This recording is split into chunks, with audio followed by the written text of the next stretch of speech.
Hi, today I'll be introducing you to Zetane software suite, and the objective is to have AI ready for the real world.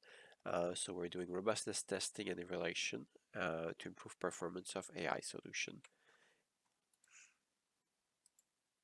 So our mission is to become a gold standard in providing robust and tested uh, machine learning solution in high-risk application. We are part of a group, founding members of a group focused on this topic, which is CAE, Ericsson, Pratt & Whitney, Thales, and Zetane. Our, what we offer is a leading software suite that allows teams in business to rapidly build, improve, test, and improve AI models for deployment in high-risk operation. And you'll see that all the tools that we provide are meant for this, and in particular, Zetane Protector, which is geared towards um, robustness testing and evaluation. We work mostly in high-risk industries where QA and the culture verification and validation is already established and important, and also that that our tools are meant to make sure that all the operators and the stakeholders have the buy-in and understand the risk associated to each solution.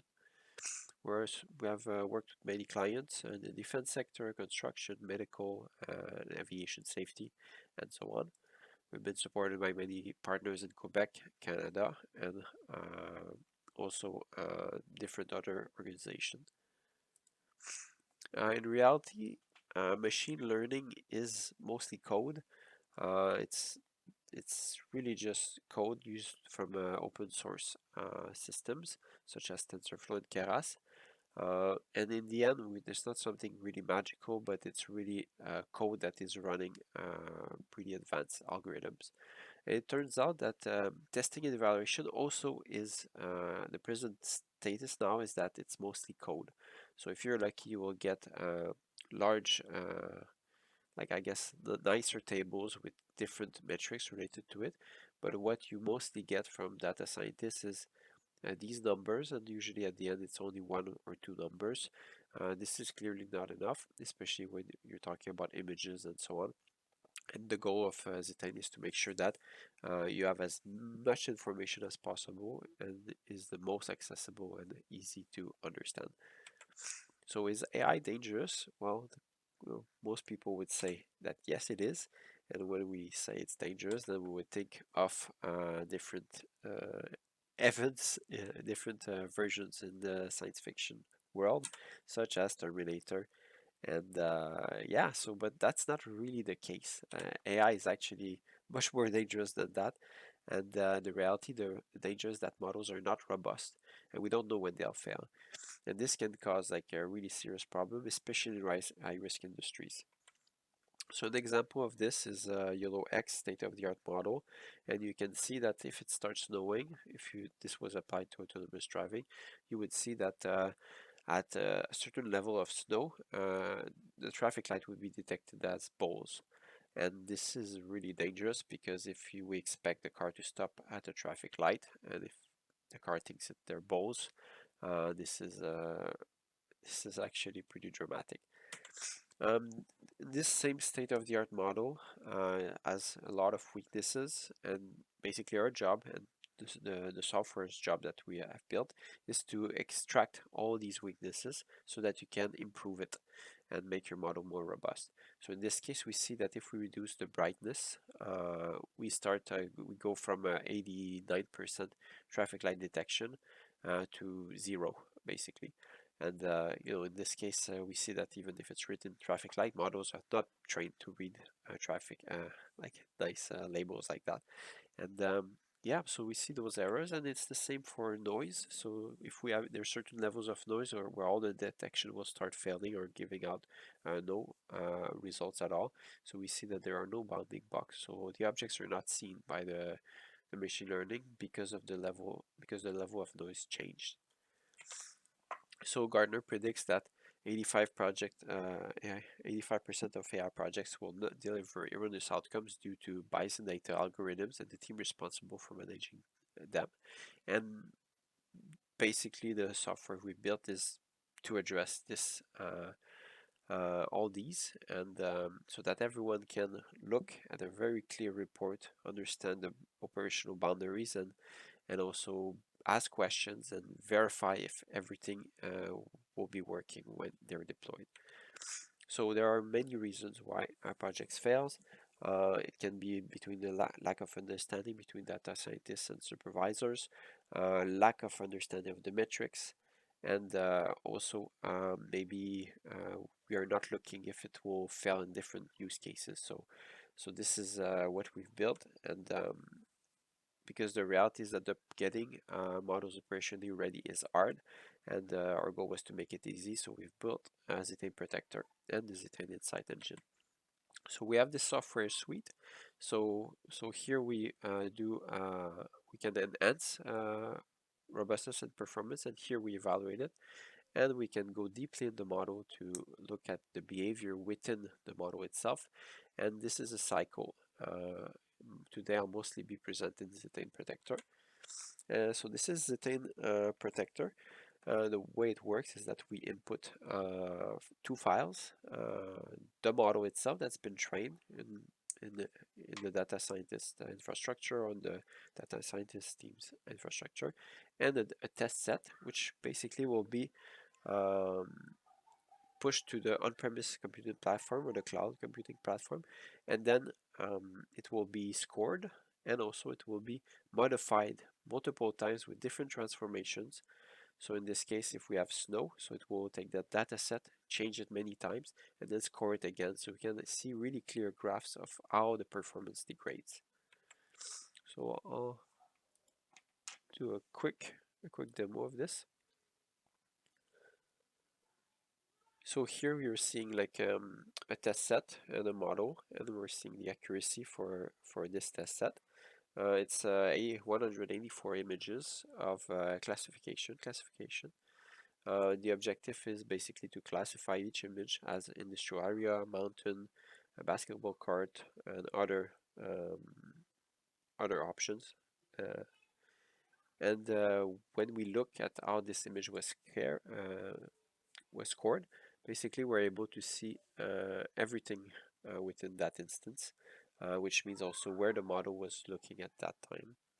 We're able to see like the output. In this case, it predicted an industrial area, and it was the correct label. And we're able to see like the vectors themselves as the output. So here, it's really the model attention. So we can compare using different types of algorithms to see where the model is putting its attention through those data entities. We can also extract the outliers. So here I have different views, and I can basically extract the outliers. So I'll go maybe here, and I'll take some of the outliers, and I see there's maybe 1% of these has been scored correctly. So we'll say we'll take this one here, and then we are able to assess this case, all the outliers. So, and here for the robustness testing, we're able to see how each of them perform. So we took that data set and we scored it. For the original data set, we got the same score. Of course, it's 84.8%. And when we apply blur to that all data set, we're changing the score. The score will be lower as we go. The score will decrease. So if we add fogs or a cloud cover, then we're seeing that the performance on the model are really degrading. And this is important to know what are the boundary of operations of this model. We can also go in more details and see like each image and their outliers, how they perform. So in this case, we have the 184 images, and we see them in all their performance, and we can see the curve, and we see it's different from what we had earlier.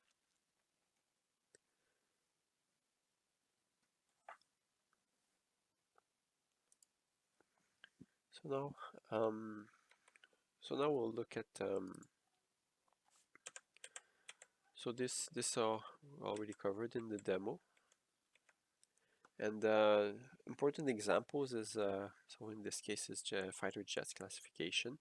We see that the test set, if the test set was 76%, I mean this can be a very difficult test set. but here we got like 76%.